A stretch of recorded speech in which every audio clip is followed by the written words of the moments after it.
Bonjour à tous, nous sommes le 18 mai 2025.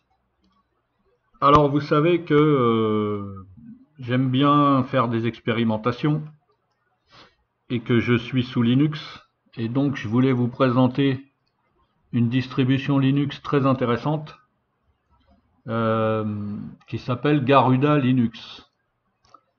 Alors Garuda Linux est une distribution basée sur le système Arch Linux et contrairement à Arch Linux, Garuda est livré avec un installateur graphique pour une installation plus facile. Parce que il est vrai que Arch Linux, le système d'installation était un peu compliqué. Et puis cette distribution intègre des outils graphiques avancés pour gérer le système. C'est une distribution axée sur la performance, avec beaucoup d'amélioration des performances et l'utilisation de ZRAM. Pour ceux qui ne savent pas ce que c'est un gestionnaire de processeurs performants et un gestionnaire de gestion de mémoire personnalisée. Voilà, cette distribution fait en sorte de s'assurer de la stabilité du système et inclut l'utilitaire de sauvegarde TimeShift. Donc cette distribution est vraiment très intéressante. En plus, ils ont poussé la personnalisation à l'extrême. Alors, ça plaît ou ça plaît pas. Donc, je vais vous montrer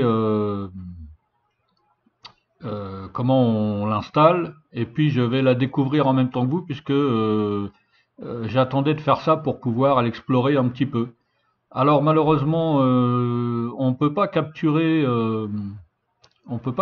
en vidéo le démarrage de la distribution, donc je vous le fais ici dans une machine virtuelle. Donc je vous ai déjà expliqué dans une vidéo comment créer une clé USB bootable avec Ventoy. Une fois que vous avez créé la clé USB bootable avec Ventoy, vous allez sur le site de Garuda Linux et vous téléchargez les fichiers ISO. Il y en a plusieurs, hein. Il y a plusieurs distributions Garuda différentes avec des environnements de bureau différents. Bon là j'en ai téléchargé une. Et donc on va l'essayer. Alors au démarrage, une fois que vous avez mis votre fichier ISO sur la clé USB Ventoy, vous bootez votre ordinateur sur cette clé USB et vous lancez la distribution Linux Garuda Linux. Et vous arrivez sur une page comme celle que vous avez sous les yeux. Et donc ici c'est bien parce que avec avec les flèches du clavier, vous pouvez ici, vous voyez, alors on voit pas beaucoup, mais on met en surbrillance les lignes. On peut choisir tout de suite son fuseau horaire. Donc Europe, forcément Paris. Voilà. Ensuite, on peut choisir quelle table. Quelle table, c'est le clavier. Donc on choisit le clavier français. Voilà. Et ensuite, on peut choisir sa langue. Langue. Et donc forcément, on va choisir le français. Langue FR. Voilà. Une fois que vous avez réglé le fuseau horaire, le clavier et la langue, vous pouvez booter. Alors vous fiez pas à l'heure qui est inscrite là-haut, puisque je viens de changer le fuseau horaire, mais la prise en compte sera effective au démarrage. Et vous avez ici deux lignes, boot with open source driver, ou alors boot allowing proprietary driver NVIDIA. Si vous avez une carte NVIDIA, il vaut mieux cliquer sur choisir cette ligne là, boot allowing proprietary driver NVIDIA. Et ainsi, au démarrage de la distribution, les drivers NVIDIA seront chargés et au moment de l'installation, ils seront installés automatiquement. Donc, on choisit cette ligne. Alors là, on est dans une machine virtuelle, donc c'est un petit peu moins rapide, mais c'était simplement pour vous montrer le démarrage.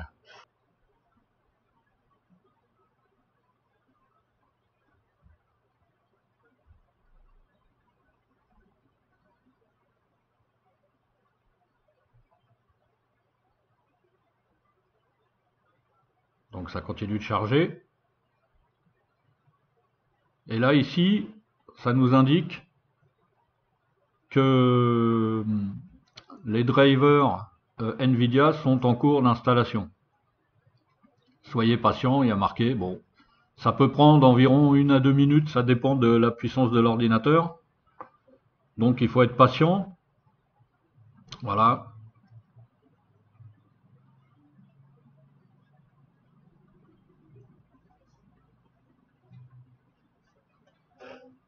Là, on va avoir l'écran de démarrage.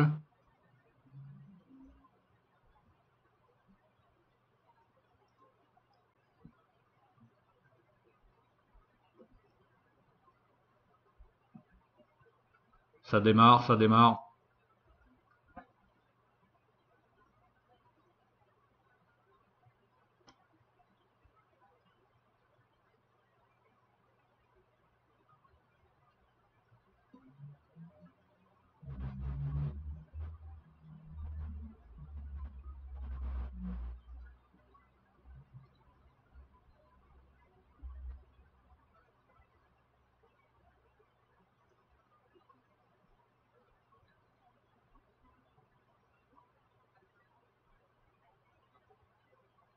Et voilà, la distribution a démarré en mode démonstration et on peut tout de suite tester, faire différentes choses.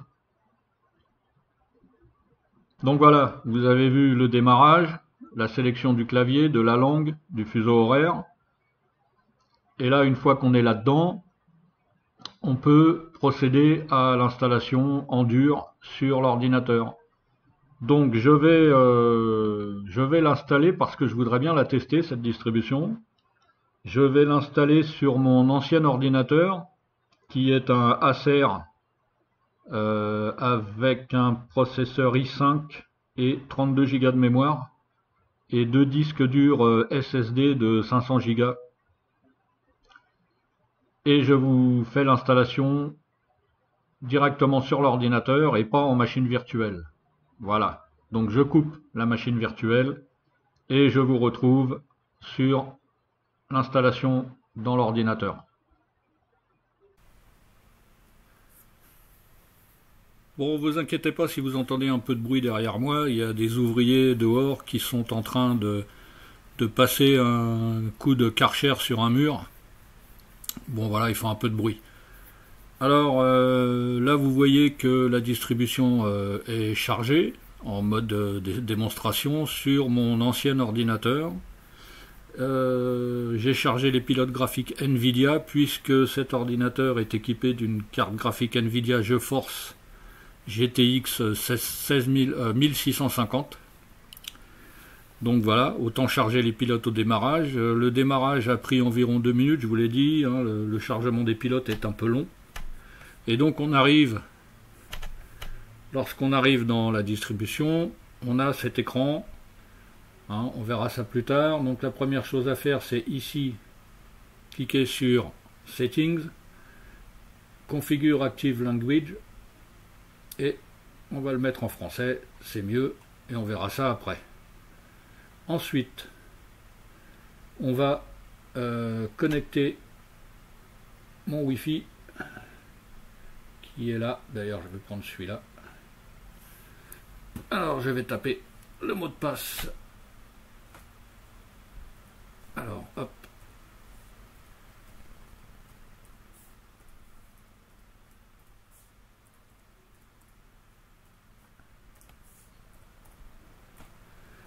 Ok. Ici, ça vous demande de choisir un mot de passe pour faire un mot de passe pour le gestionnaire de mots de passe. C'est un petit peu bizarre, mais bon, c'est un petit peu chiant, on verra ça après. Donc, vous cliquez sur Classic Blowfish Encrypted File. Vous choisissez un mot de passe.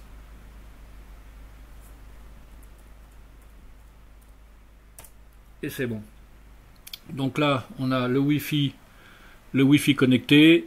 La distribution est démarrée, les pilotes graphiques NVIDIA sont chargés. D'ailleurs, si je vais dans le menu Et dans Système, je vérifie Nvidia, il est là, et on voit bien que ma carte graphique est reconnue et qu'elle fonctionne.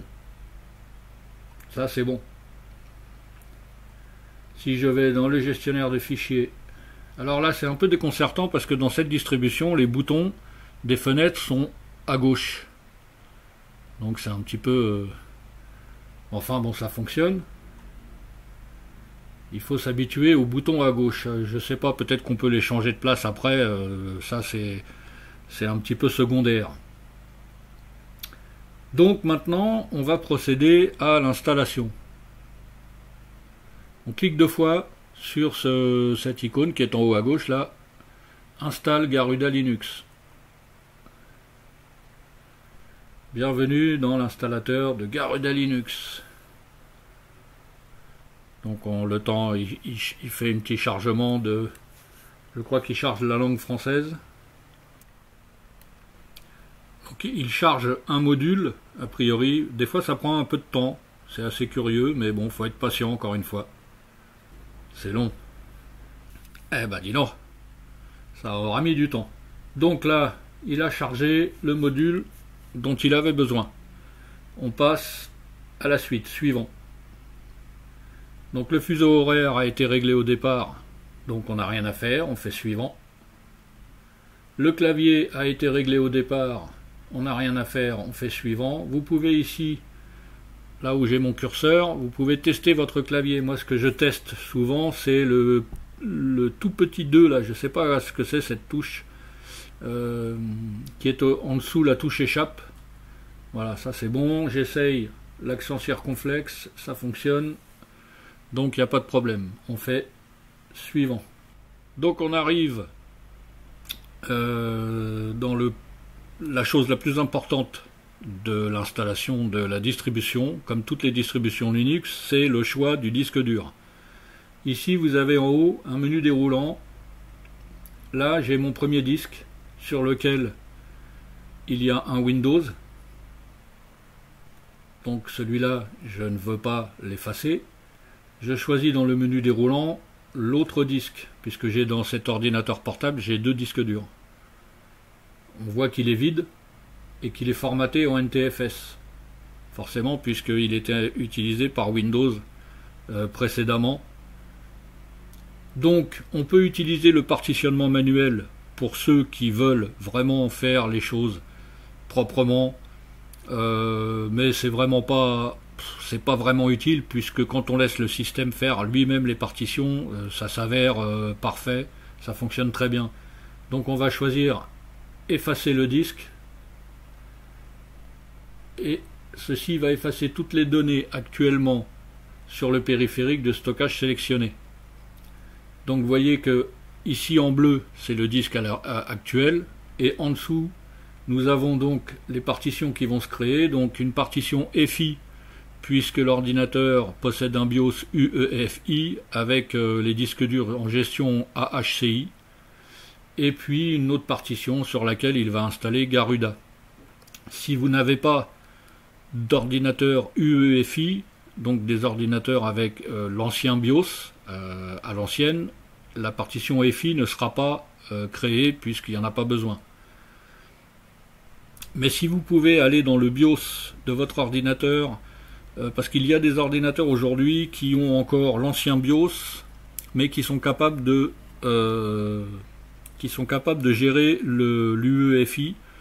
Il suffit d'aller changer les paramètres dans le BIOS, de choisir UEFI au lieu du mode Legacy par exemple, et de passer ces disques durs en AHCI au lieu de IDE.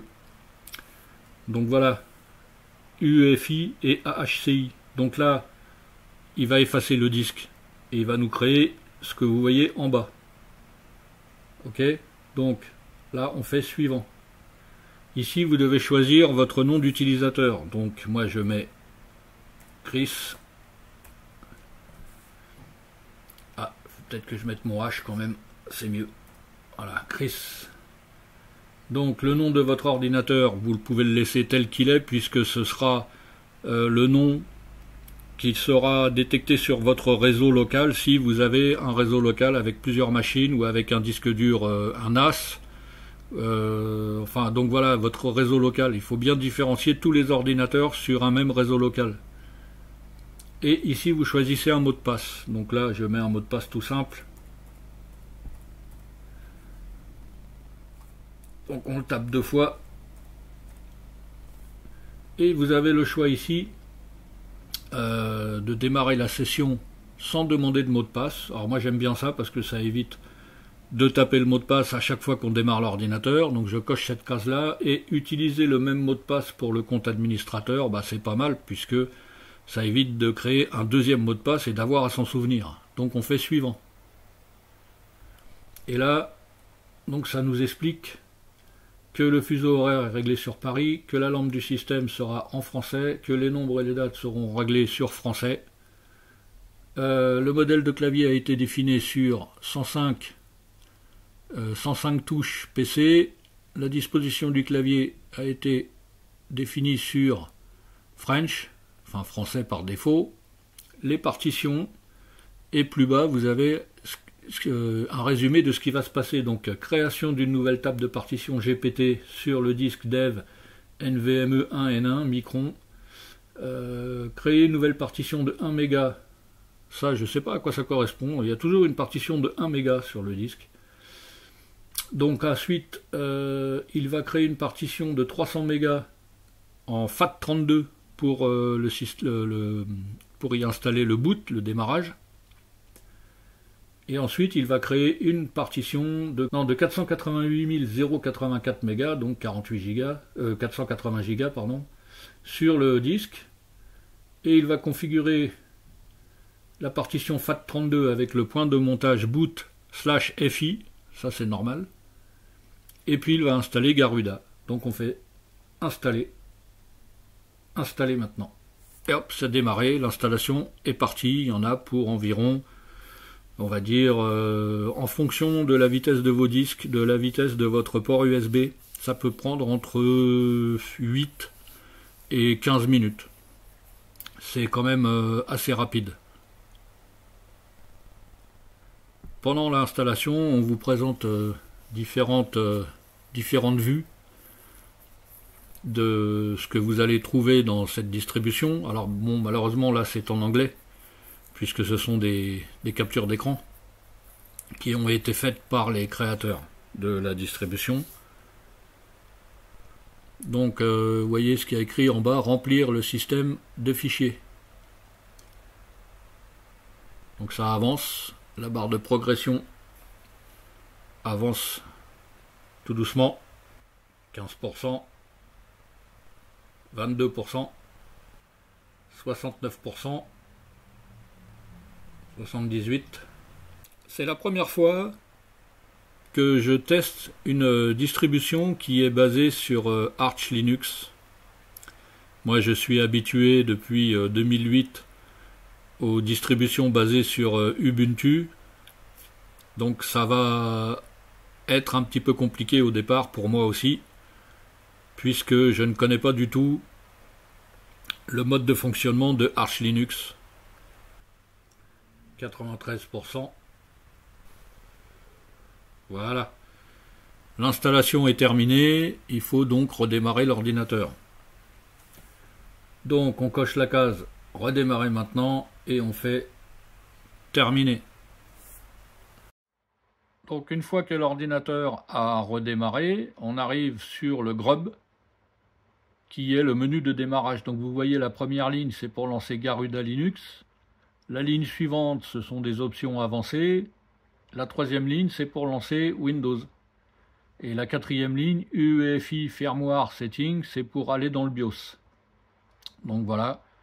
Et ensuite, vous avez Shutdown, c'est pour éteindre, et Restart, c'est pour redémarrer. Donc on choisit Garuda Linux et on appuie sur Entrée. Donc voilà, l'ordinateur a redémarré. On arrive sur cet écran. Bienvenue sur Garuda Linux. OK. Donc là, il attend une connexion Internet. a priori, il a conservé le mot de passe de mon Wi-Fi que je lui avais inséré, mais attente d'autorisation.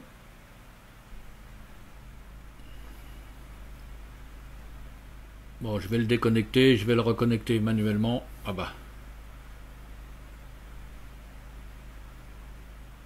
Si je clique sur configurer, il est là. Donc connexion Wi-Fi. Général, il faut cocher cette case, tous les utilisateurs peuvent se connecter à ce réseau. Le Wi-Fi est là. La sécurité, ah c'est ça, il n'avait donc pas enregistré le mot de passe, donc on va lui redonner le mot de passe.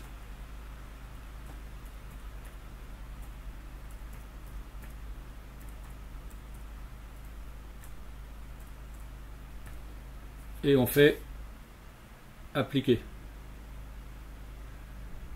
Voilà, donc là il a connecté, le Wi-Fi est connecté. Alors nous espérons que vous avez reçu votre mot de passe. Donc là il nous demande le mot de passe de l'administrateur, celui qu'on a créé au moment de l'installation, qui est le même que le mot de passe utilisateur. Donc je le tape.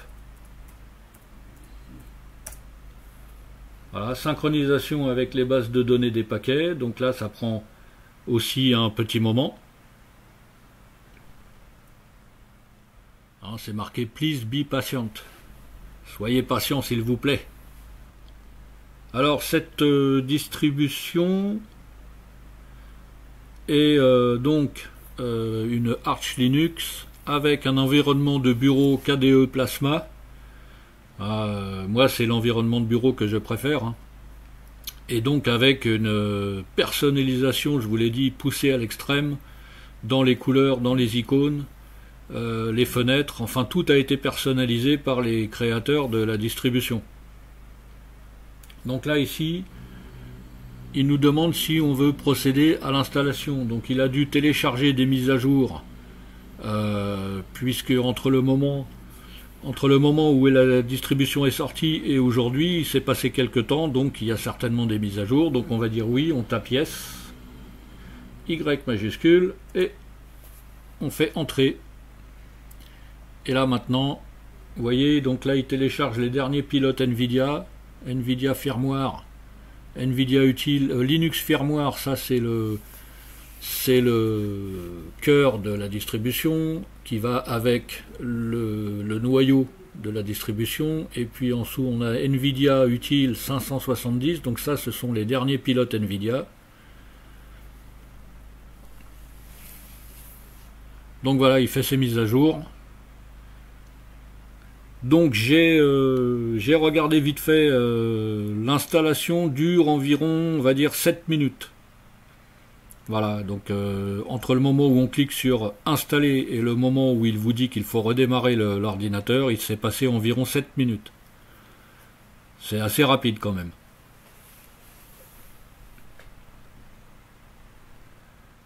Donc là, toujours les mises à jour en cours.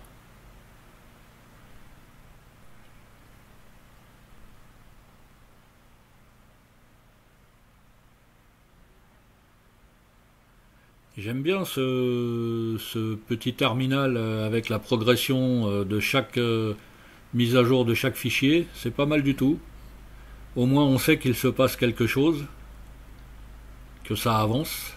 Il y avait quand même pas mal de mises à jour.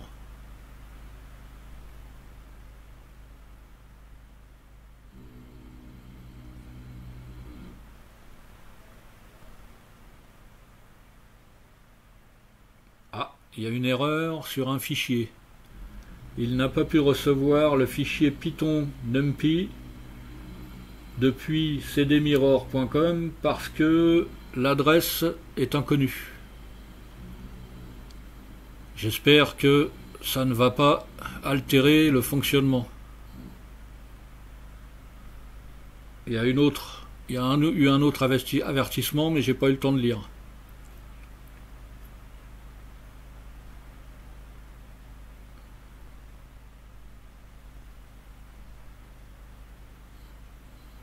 Je pense qu'il va falloir redémarrer le système à la fin des mises à jour, je suppose.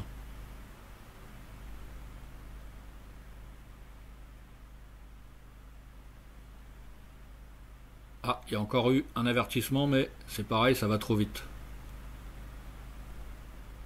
Oh là, j'aime pas ça. Mais bon, c'est pas grave puisque c'est filmé. Je pourrais regarder à quoi ça correspond.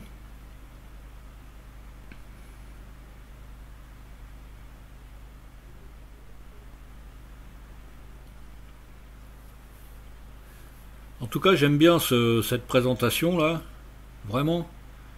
Ces coins de fenêtre arrondis là, ça me plaît bien. Par contre, la chose qui me plaît moins, c'est les boutons à gauche, quoi, comme sur les Mac. J'aime pas du tout. Quand on est habitué à avoir les boutons de fenêtre en haut à droite, à chaque fois on cherche pour fermer une fenêtre, pour l'agrandir, la rétrécir. C'est une habitude à prendre, mais c'est chiant. J'espère qu'on peut modifier ça dans les paramètres.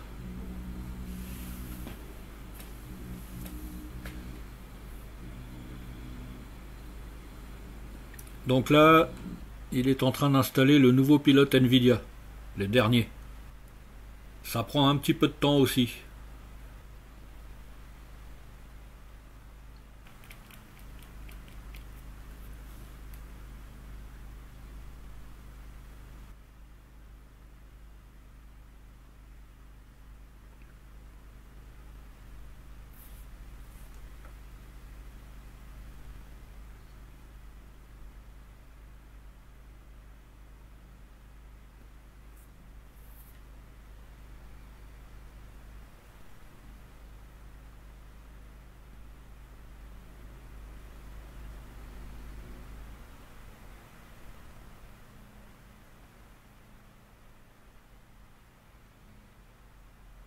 Voilà, c'est fini.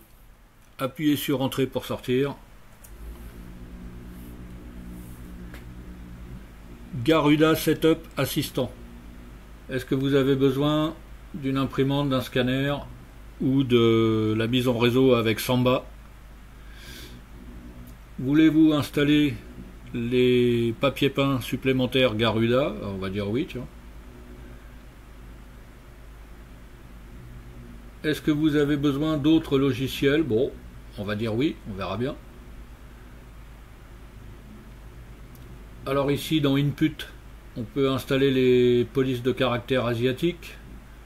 Ça, ouais, c'est que des polices de caractère chinoises, tamil, bangala, etc.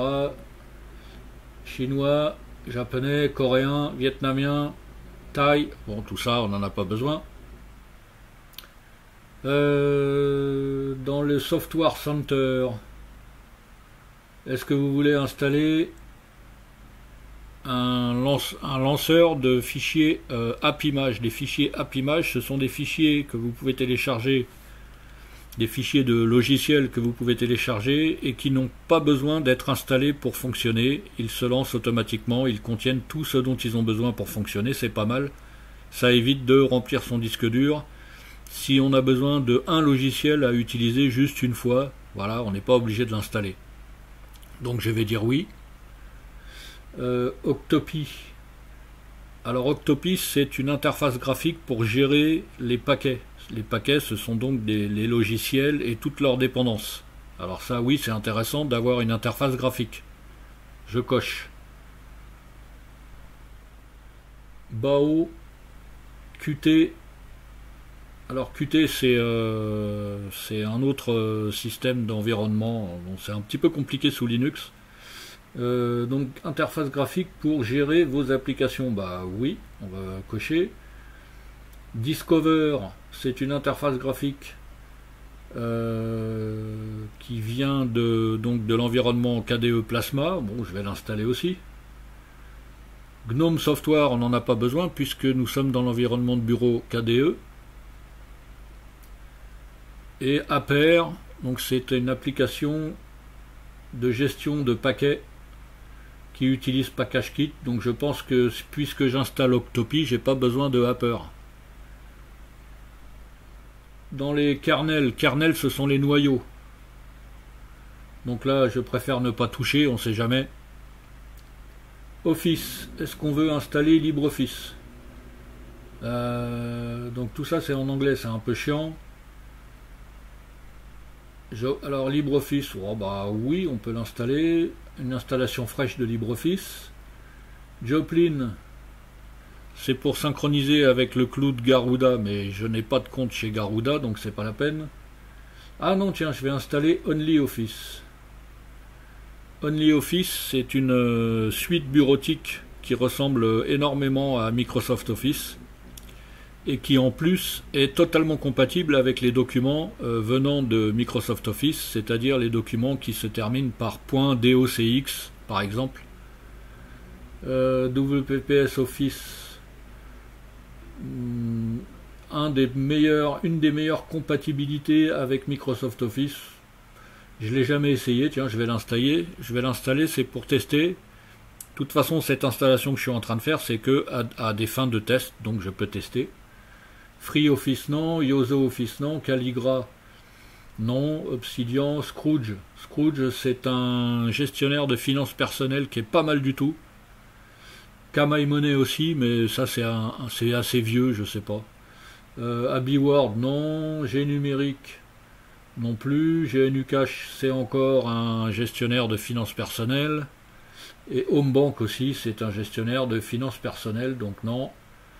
Les browsers, c'est-à-dire les navigateurs internet, alors ici on a FireDragon, on a LibreWolf, c'est-à-dire LibreWolf, c'est marqué que c'est un Firefox avec en fait, on est en mode beaucoup plus privé avec cette version de Firefox qu'avec la version originale. Firefox ESR, donc c'est la dernière version de Firefox. Chromium, c'est une version de Google Chrome qui a été débarrassée de tous les espions, les machins, tout ce qui peut vous fliquer. Une Googled, Chromium, c'est la même chose. Vivaldi, c'est un autre navigateur internet. Opera, encore. Tor, il y en a qui connaissent, moi je sais pas exactement, c'est un navigateur aussi, mais je l'ai jamais essayé. Brave, c'est un bon navigateur qui est pas mal du tout. Falcon, SeaMonkey et Qt Browser. Bon. Alors on va installer FieldDragon, je le connais pas, on va le tester. Ensuite, email, on a le choix entre plusieurs systèmes de clients mail. Donc Thunderbird, c'est un des plus connus. Evolution, MailSpring, Close, SeaMonkey. Moi j'aime bien Thunderbird, donc je vais installer Thunderbird. Pour ce qui est des communications, on a ici, vous pouvez installer Telegram, vous pouvez installer Discord, Neosha, Fractal, Element, Wire, Signal. Ah, Signal, c'est pas mal. Zoom, Skype. Skype, ça n'existe plus, ça a été fermé. Microsoft Teams, donc c'est ce qui remplace Skype. Tiens, je vais l'installer pour voir. Ça suffit. Twitch. Moi, j'ai pas de compte Twitch, j'ai pas de Discord, j'ai pas de Telegram, donc je m'en fous un petit peu. En ce qui concerne Internet, vous voyez, Extreme Downloader, FDM, Free Downloader, Free Download Manager, Deluge. Deluge, c'est un logiciel pour télécharger des torrents. QBTorrent aussi, Nextcloud, pour ceux qui ont besoin, vous pouvez installer Nextcloud. Remina, c'est un gestionnaire d'accès à distance. FileZilla, c'est un gestionnaire de transfert FTP. Par exemple, moi, pour transférer des fichiers entre mon ordinateur et mon NAS, j'utilise FileZilla, c'est bien pratique. Et puis le reste, NitroChar, JDownloader, tout ça. Donc comme de toute façon c'est juste pour tester, je ne vais pas installer tout ça. Ce qui concerne l'audio, Strawberry, c'est un bon lecteur de musique, je vais l'installer. Tout ça, ce sont des lecteurs de musique. Ardour, Audacity, Elisa. Elisa, c'est le lecteur de musique qui est installé par défaut dans de nombreuses distributions basées sur l'environnement de bureau KDE Plasma. Ensuite, qu'est-ce qu'on a d'autre? Vidéo. KDE On Live pour monter ses vidéos, ça c'est bien, je l'utilise. Shotcut, c'est pas mal aussi, mais je m'en sers pas. OBS Studio, ça c'est pas mal aussi. VLC pour lire les vidéos, et ça suffira comme ça. Qu'est-ce qu'on a d'autre dans le graphisme? Alors GIMP c'est pas mal du tout comme logiciel pour retoucher les photos. Inkscape, Blender, Digicam c'est pour gérer sa collection de photos. Darktable c'est pour organiser, développer les images en format RAW. Donc là c'est pour vraiment pour les photographes professionnels. Bon, on a toute une flopée de logiciels, mais moi j'installe que GIMP, ça me suffira bien largement. Multimédia, on a plein de choses aussi encore, hein. Vous voyez, c'est bien parce qu'on peut choisir les logiciels qu'on veut installer au démarrage, au premier démarrage de la distribution. Ça c'est vraiment bien.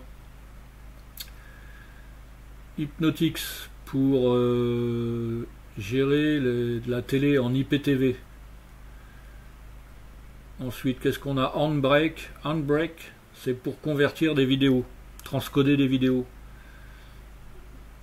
Sound Converter pour convertir des fichiers audio. Il y a plein de choses, hein. Kodi, c'est un gestionnaire de... Alors ça c'est plus à installer je pense sur une télé connectée. Une télé Android, hein. Moi sur ma télé j'ai installé Kodi pour gérer mes fichiers vidéo. C'est vraiment très très bien Kodi.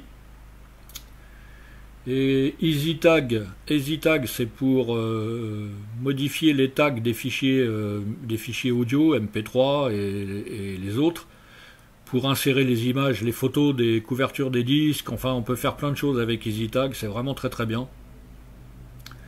Brasero c'est pour graver des CD, mais moi j'ai pas de graveur. Et là, XFBurn, c'est pareil. Donc, développement. Moi, j'ai pas besoin de logiciel pour faire du développement. Donc, voilà. Mais ceux qui ont besoin, vous pouvez choisir dans cette liste. Virtualisation.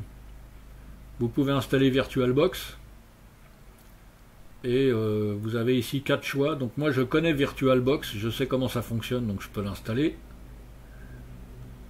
Et enfin, autre, Android Screen Mirroring System, on s'en fout, enfin moi je m'en fous. DroidCam, Soundwear, Conky, c'est un vieux système de monitoring. Bon, c'était sympa, mais c'est un peu passé de mode. Enfin voilà, donc on fait OK.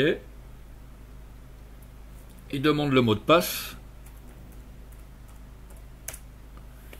Et maintenant, il va nous installer tout ce qu'on lui a demandé d'installer.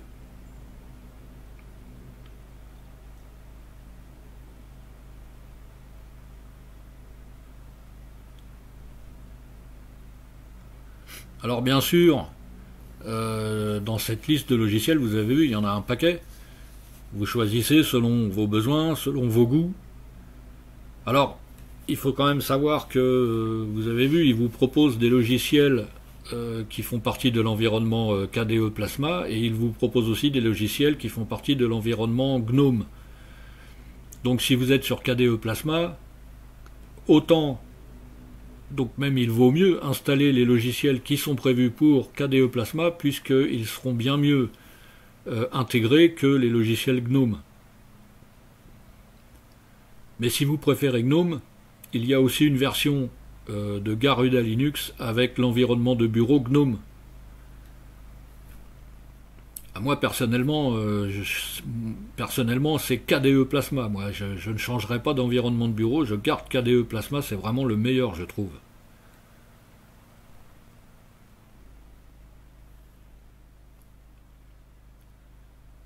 Donc là, l'installation, ça continue.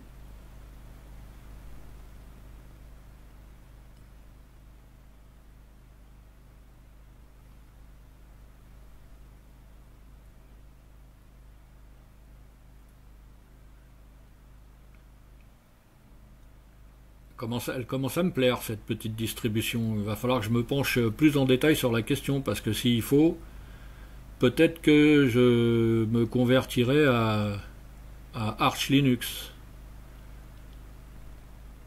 Après, il faut voir dans le temps, à l'utilisation.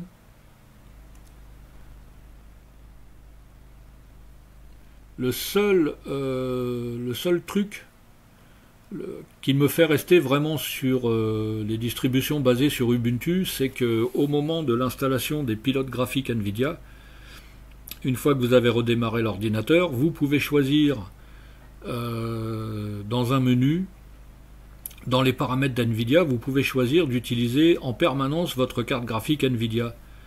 Puisque dans un ordinateur portable, on a toujours deux cartes graphiques. Une carte graphique qui est intégrée au processeur et quand on achète un ordinateur portable assez performant, une deuxième carte graphique comme moi ici, là, sur celui-là, une GTX 1650 ou sur mon ordinateur le plus récent, une NVIDIA RTX 4060. Et en fait, ça s'apparente, ça marche avec NVIDIA Prime. On va dans les paramètres NVIDIA et on peut cocher la case utiliser NVIDIA Performance Mode en permanence. Voilà, dans celle-là, je ne sais pas si on peut faire ça, on va voir ça après.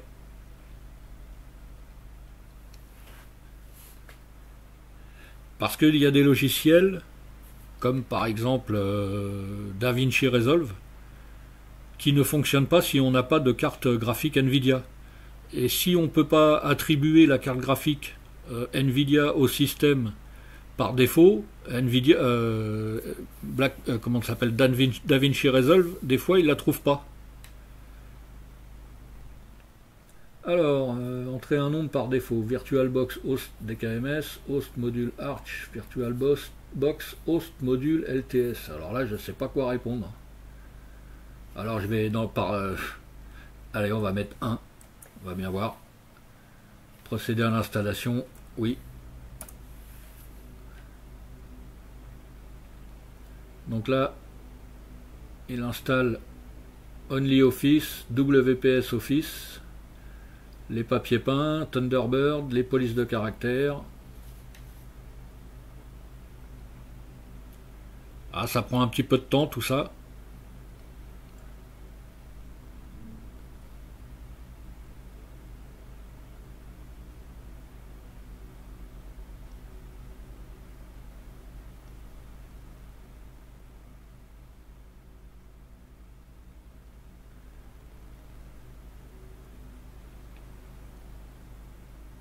Ça avance, on est presque à la fin, je suppose.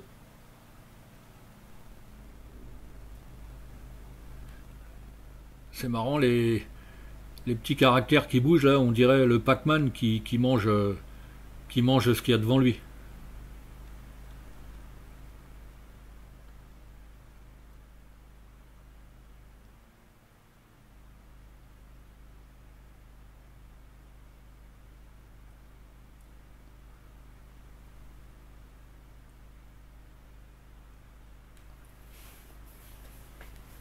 C'est vraiment pas mal du tout. Donc là, il installe la dernière version de VirtualBox. Donc VirtualBox, hein, bien évidemment, c'est pour utiliser un environnement virtuel. Comme ce que je vous ai fait tout au début de cette vidéo, hein, j'étais dans VirtualBox.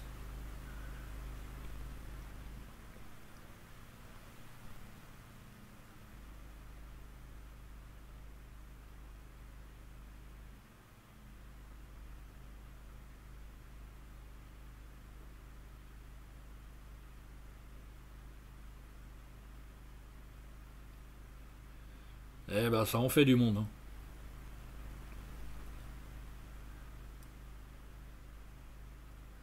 Alors, appuyez sur Entrée pour retourner à l'assistant d'installation. Et voilà, ça s'est déroulé avec succès. Ok. Donc ça ici, on clique sur App Setting. Bah. Alors il est où mon... Ah bah il y avait un menu déroulant tout à l'heure. Ah bah voilà. et on change la langue en français, c'est bien mieux quand même. Je ferme ça, on y reviendra par la suite.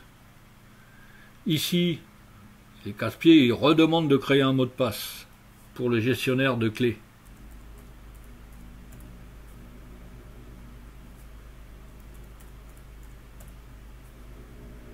Ok, donc voilà, l'installation est terminée, les logiciels ont été ajoutés. Si on va dans le menu, je suppose que l'on va voir, voilà, dans la bureautique, Only Office, WPS 2019. Dans le développement, nous avons pas mal de choses aussi. Graphisme, il a bien installé GIMP. Internet, il nous a installé ce qu'on lui a demandé, Fire Dragon. Multimédia, KD en live, VLC, OBS Studio, Strawberry. Système, ouais, mais tout s'est bien passé, tout est ok. Si je vais dans Système et que je clique sur Centre d'information, donc on voit qu'on est dans KDE Plasma. Donc on a KDE Plasma 6.3.5. On est sous Wayland. Wayland, c'est le nouveau...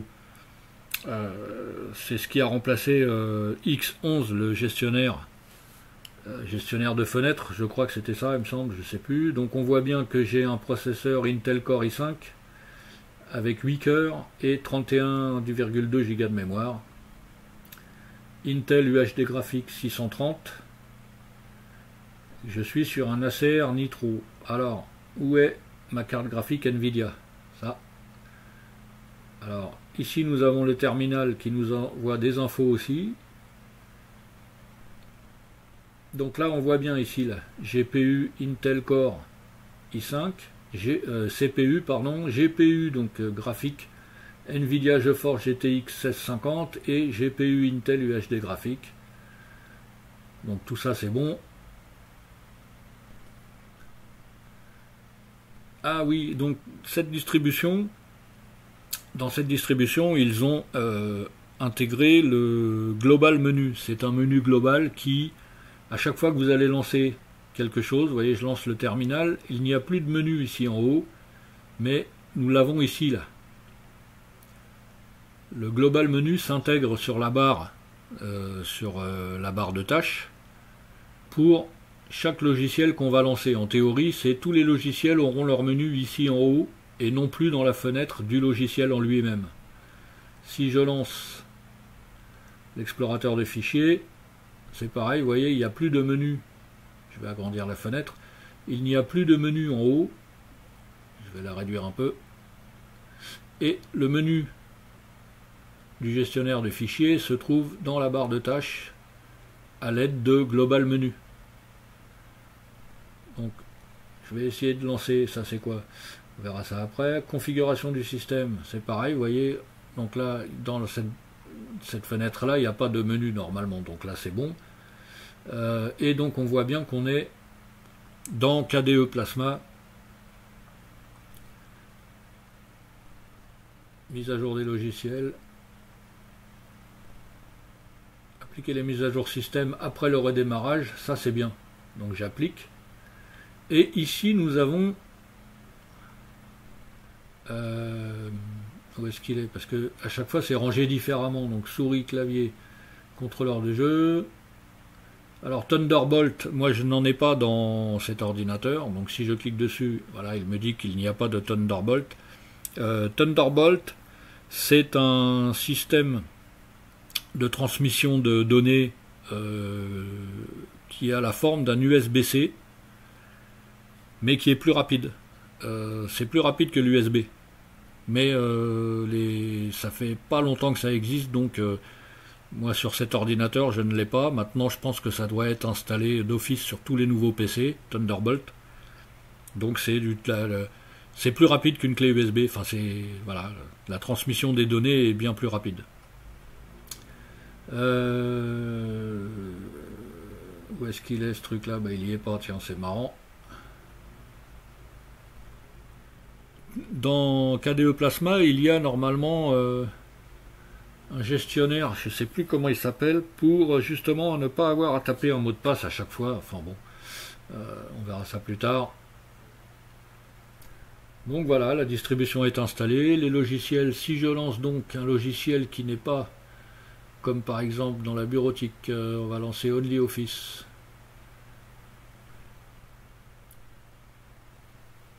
Donc lui, OnlyOffice, il n'est pas du tout intégré à la distribution au niveau des couleurs, de la personnalisation, mais c'est quand même un très bon, c'est quand même une très bonne suite bureautique, hein, OnlyOffice. Donc là, on a les boutons à droite.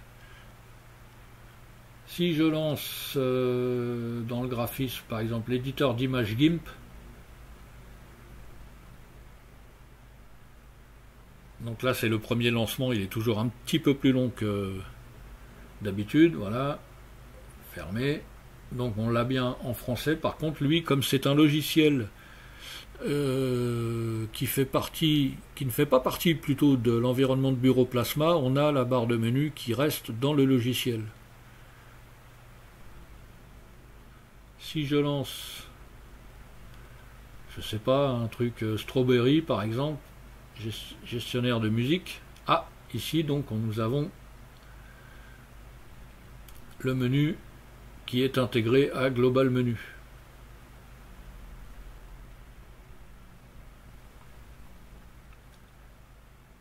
Surveillance du système. Donc là on voit que j'ai 2 Go 9 de mémoire utilisée sur 31,2. Je ne sais pas pourquoi il met 31,2 alors qu'il y a 32 Go de mémoire dans cet ordinateur, mais bon. Voilà, ici, hein, surveillance du système, vous avez un aperçu des ressources utilisées. Donc c'est pas trop gourmand comme distribution, mais il faut quand même avoir un ordinateur assez puissant, on dira. Octopi.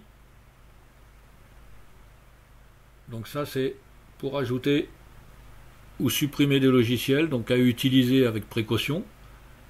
Ça ressemble un peu au gestionnaire de paquets synaptiques qu'on peut retrouver dans les distributions basées sur Ubuntu. Et il faudra que j'approfondisse la question de ce truc-là. Donc lui aussi, il a son menu intégré à Global Menu.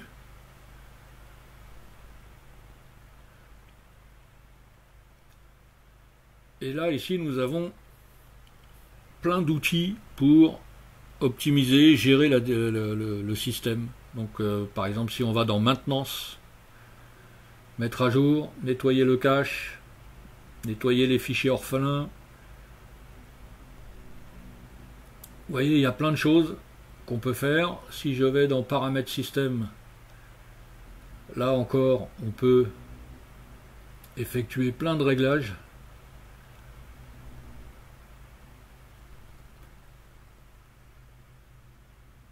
Vous voyez, voilà, faut s'y connaître hein, quand même.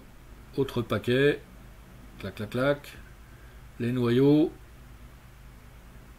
hop, local sont les fichiers de langage. Donc on voit ici que l'anglais et le français sont installés. Si vous voulez ajouter d'autres langues, bah, on la sélectionne, on clique sur la flèche pour l'ajouter à droite et puis ça s'ajoute. Système D. Donc ça, il vaut mieux pas trop toucher à ça quand on ne sait pas ce qu'on fait. Jeu, on peut lancer, ici vous avez Game Hub, je ne connais pas puisque je ne joue pas. Et on a Steam. Steam, ça permet de jouer aujourd'hui, parce que jusqu'à maintenant on ne pouvait pas vraiment jouer sous Linux. Maintenant avec Steam, beaucoup de gens en disent du bien. Steam, ça permet de jouer à des centaines de jeux sous Linux, donc il n'y a pas besoin d'avoir un ordinateur avec Windows aujourd'hui quand on veut jouer. J'ai lu beaucoup de choses sur Steam, les gens disent vraiment du bien de ce truc là, ça fonctionne, on peut jouer à tous les jeux en mode haute qualité vidéo, haute qualité d'image, c'est très très bien. Mais bon, moi je ne joue pas, donc j'utilise pas ce genre de choses. Donc Wine, c'est pour utiliser des logiciels Windows. Outils de jeu, alors là je ne sais pas du tout à quoi ça correspond. Divers. Donc là ça doit être encore pour installer des logiciels supplémentaires. Hein, je suppose. Hein. Si vous avez des manettes de jeu, vous pouvez les gérer ici. Ici, ce sont des jeux à installer, j'imagine. Paramètres de l'appli. Activer le mode sombre, afficher les services. Donc là, après, c'est à vous de découvrir tout ce qu'il y a là-dedans. Hein? Ensuite, outils de démarrage, qu'est-ce qu'on a? Ah, ça c'est normal. Il demande le mot de passe. Ah oui, d'accord, je vois ce que c'est. C'est pour gérer le boot de l'ordinateur. Donc surtout, si vous ne savez pas ce que vous faites, n'y touchez pas. Diagnostic pour vérifier la santé du système. Vous avez ici divers boutons qui vous permettent d'obtenir plein de choses, plein d'informations. Donc voilà, par contre, c'est toujours pareil, vous obtenez des informations, mais si vous ne savez pas les interpréter, c'est pas vraiment utile. Vous voyez? Donc ensuite, afficher le terminal. Donc là, vous avez un terminal classique pour entrer des lignes de commande. Et puis voilà. Mais vous pouvez quand même utiliser des lignes de commande dans ce terminal ici, puisque une fois lancé, vous pouvez taper et envoyer la ligne de commande. Mais aujourd'hui, les lignes de commande, c'est vraiment, on n'utilise plus vraiment beaucoup, c'est très rare, puisqu'on fait tout en interface graphique. Ici, donc, les notifications, on efface. Donc là, il n'y a plus rien. Ici, c'est le presse-papier. Ici, gestion du Bluetooth. Ici, la gestion de la luminosité. Ici, le Wi-Fi, le son. Ici, nous avons disque et périphérique, il n'y a rien. Donc diverses icônes, le menu est là, et ici nous avons le bouton pour créer une nouvelle session, verrouiller l'écran et afficher l'écran de déconnexion. Alors moi ce que je fais souvent, c'est que je vais dans les paramètres, je désactive le pavé tactile puisque ça m'énerve, donc je coche là et j'applique. Ensuite je vais dans le clavier. Ah bah là, il est déjà activé. Voilà, le verrouillage du pavé numérique au démarrage de l'ordinateur est déjà activé. Affichage à écran, normalement, il n'y a rien à toucher. Donc Thunderbolt, il n'y est pas. Le Wi-Fi et l'Internet sont déjà configurés. Compte en ligne, ici, vous pouvez ajouter des comptes. Je pense qu'on peut ajouter son compte Google, on doit pouvoir ajouter plein de trucs. Couleur et thème, donc là ici, pour changer le thème d'affichage du bureau.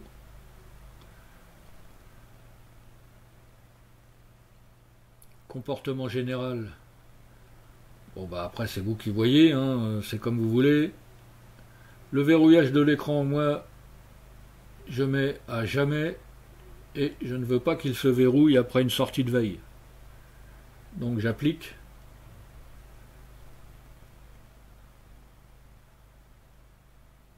Prise en charge des applications anciennes sous X11, donc ici c'est à vous de choisir.